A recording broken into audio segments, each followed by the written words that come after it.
ಡೆಲ್ಲಿನಲ್ಲಿ bomb blast ಆಗಿದೆ.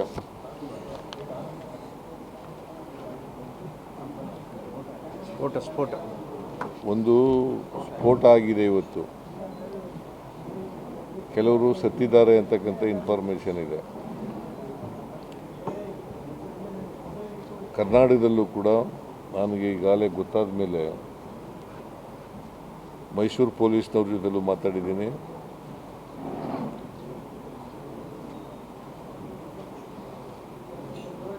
ಬೆಂಗಳೂರು ಪೊಲೀಸ್ನವ್ರ ಜೊತೆಲೂ ಕೂಡ ಮಾತಾಡ್ತೀನಿ.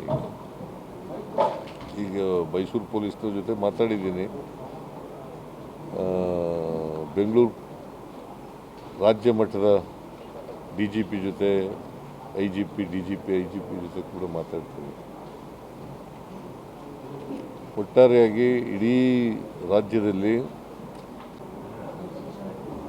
ಭದ್ರತೆಯನ್ನು ಬಿಗಿಗೊಳಿಸ್ತಕ್ಕಂಥ ಕೆಲಸವನ್ನು ಮಾಡ್ತೀವಿ. ಜಿಲ್ಲಾ ಕೇಂದ್ರಗಳು, ಬೆಂಗಳೂರು ಕೇಂದ್ರ,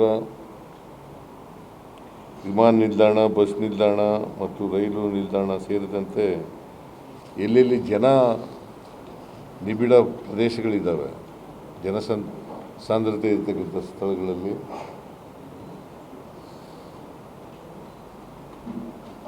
ಭದ್ರತೆಯನ್ನು ಬಿಗಿಗೊಳಿಸಬೇಕು ಅಂತಕ್ಕಂಥ ಸೂಚನೆಯನ್ನು ಈಗಾಗಲೇ ಕೊಟ್ಟಿದ್ದೀನಿ. ಸೊ ಮೈಸೂರು ನಗರದ ಪೊಲೀಸ್ನವ್ರಿಗೂ ಕೊಟ್ಟಿದ್ದೀನಿ, ಬೆಂಗಳೂರು ನಗರದ ಪೊಲೀಸ್ನವ್ರಿಗೂ ಕೂಡ ಕೊಡುತ್ತೇನೆ, ಮತ್ತು ರಾಜ್ಯ ಪೊಲೀಸ್ನವ್ರಿಗೂ ಕೂಡ ಕೊಡ್ತೀನಿ. DGP ಮತ್ತು IG ಜೊತೆಗೂ ಕೂಡ ಮಾತಾಡ್ತೇನೆ. ಮತ್ತು ನಾನು ಈ ಸ್ಫೋಟದಲ್ಲಿ ಮೃತರಾದವರ ಕುಟುಂಬ ವರ್ಗದವರಿಗೆ ಸಂತಾಪ ವ್ಯಕ್ತ ಮಾಡ್ತಕ್ಕಂಥ ಕೆಲಸವನ್ನು ಮಾಡ್ತೀನಿ. ನಾನು ಈಗ ಏನೂ ಕೂಡ ರಿಯಾಕ್ಟ್ ಮಾಡೋಕ್ಕೆ ಹೋಗಲ್ಲ, ಬಿಕಾಸ್ ನನಗೆ ಪೂರ್ಣ ಮಾಹಿತಿ ಇಲ್ಲ. ಪೂರ್ಣ ಮಾಹಿತಿ ಗೊತ್ತಾದ ಮೇಲೆ ರಿಯಾಕ್ಟ್ ಮಾಡ್ತೀನಿ. ಸೆಕ್ಯೂರಿಟಿ ಲ್ಯಾಬ್ಸ್ ಆಗಿದೆಯಾ ಇಲ್ವೋ ಅಂತಕ್ಕಂಥದ್ದು ಸುಮ್ಮನೆ ಇದಕ್ಕಿದ್ದಲ್ಲೇ ನಾನು ರಿಯಾಕ್ಟ್ ಮಾಡೋಕ್ಕಾಗಲ್ಲ. ಸೆಕ್ಯೂರಿಟಿ ಲ್ಯಾಬ್ಸ್ ಇದೆಯಾ ಇಲ್ವೋ ಅಂತಕ್ಕಂಥ ತಿಳ್ಕೊಂಡು ಮಾತಾಡ್ತೀನಿ.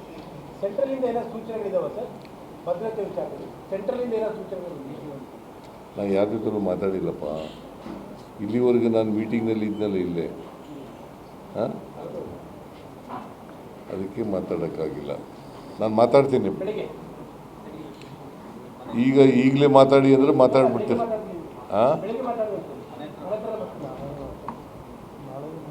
ನಾಳೆ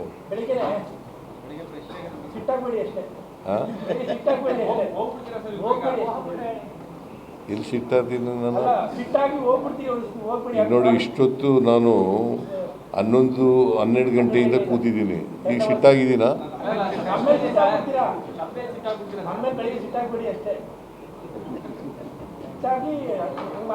ನೀವು ಸಿಟ್ಟಾಗ ಮಾಡಬೇಡಿ ಅಷ್ಟೇ.